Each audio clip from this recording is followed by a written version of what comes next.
हमारे बाप दादाओं को भी अब्दुल पसंद था। कश्मीर में अब्दुल जो है वो सेब के बागों की रखवाली करने तो रहता था।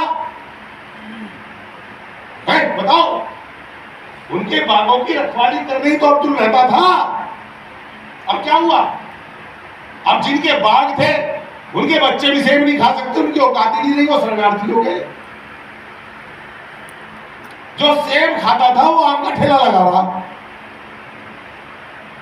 जम्मू के अंदर खोमचे का ठेला लगा रहा है और कहता मेरा दर्द कोई सुने। अरे कौन सुनेगा तेरा दर्द? कश्मीरी सोचता हमारा दर्द कोई सुने, बंगाली सोचता हमारा दर्द कोई सुने।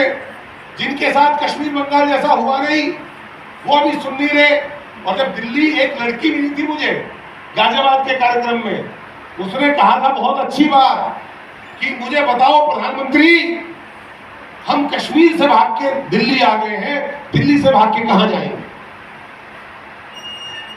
तो इसीलिए हमें कम से कम 1 करोड़ लोगों को अपने संगठन से जोड़ना है। 1 करोड़ लोगों को हिंदू एक्शन फोर्स से जोड़ना है। 1 करोड़ लोगों के अंदर लड़ने का जज्बा पैदा करना है। हथियार तो देना ही है, हथियार की व्यवस्था तो करनी ही पड़ेगी सबको अपनी अपनी, लेकिन लड़ने का जज्बा भी पैदा करना पड़ेगा, वरना हथियार रखे रह जाते हैं जब लड़ने का जज्बा नहीं होता है। 99% काय हिंदुओं के पास जो हथियार हैं वो शादी ब्याह में घुड़चड़ी और चढ़त के सामने सिर्फ हर फायरिंग करने का काम आते हैं, इसके अलावा उनका कोई मतलब नहीं। लोग कहते हैं योगी जी लाइसेंस देते हैं, दे देंगे तुम क्या कर लोगे? चलो लाइसेंस दे देंगे, तुम क्या कर लोगे? जब डॉक्टर नारायण की हत्या करी तो आसपास के जो 300 हिंदू परिवार थे उन्होंने अपनी खिड़कियां बंद कर ली, खिड़कियां बंद कर ली।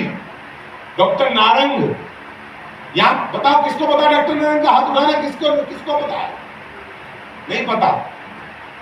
कन्हैयालाल का पता है, डॉक्टर नारंग का नहीं पता। डॉक्टर नारंग मेरी तरह तुम्हारी तरह एक व्यक्ति अपने बेटे के साथ गली में क्रिकेट खेल रहा था। गली में जैसे क्रिकेट खेलते टुक टुक, बेटा छोटा, doctor Narayan doctor Hindu, ball जो है किसी बांग्लादेशी को लग गई। अब बताओ बॉल की क्या मतलब स्पीड रही होगी? उसका कोई तस्वीर मुबारक तो फूट नहीं गया होगा कि वो चूतर टिका के नमाज पढ़ने लायक नहीं बचा होगा उस बॉल से। बताओ क्या उसका क्या बिगड़ा होगा? क्या बिगड़ गया होगा उसका बांग्लादेशी का? लेकिन चूंकि राहत इंदौरी ने बता रखा है कि सभी का खून शामिल है यहाँ की मिट्टी में, उसे लगा बांग्लादेशी को कि तेरा भी खून शामिल है यहाँ की मिट्टी में, रोहिंग्या को भी ये लगता है, उसने वहां गाली गलौज करनी शुरू कर दी। डॉक्टर नारंग अपने घर में गए, वो 20-30-50 बांग्लादेशियों को लेके वहां आया, डॉक्टर नारंग के घर में घुसा, डॉक्टर नारंग को बेरहमी से मारा और जो 300-400 हिंदू उस मोहल्ले में रहते थे उन हिजड़ों ने अपने दरवाजे बंद कर दिए। उनके पास हथियार नहीं था। कन्हैयालाल की बात जब हम करते हैं तो राजकुमार की पत्नी उदयपुर में प्रेस कॉन्फ्रेंस करके कहती है कि अच्छा हुआ कन्हैयालाल की फिल्म नहीं चली। कन्हैयालाल को 1 करोड़ रुपया दिया कपिल मिश्रा ने, मेरे पति को तो 25 लाख ही मिला है। कौन कहता है? पड़ोस की बेगम नहीं कहती, मोहतरमा नहीं कहती, शबाना शबनम नहीं कहती। कौन कहता है? राजकुमार शर्मा की पत्नी कहती है। अच्छा हुआ नहीं चली।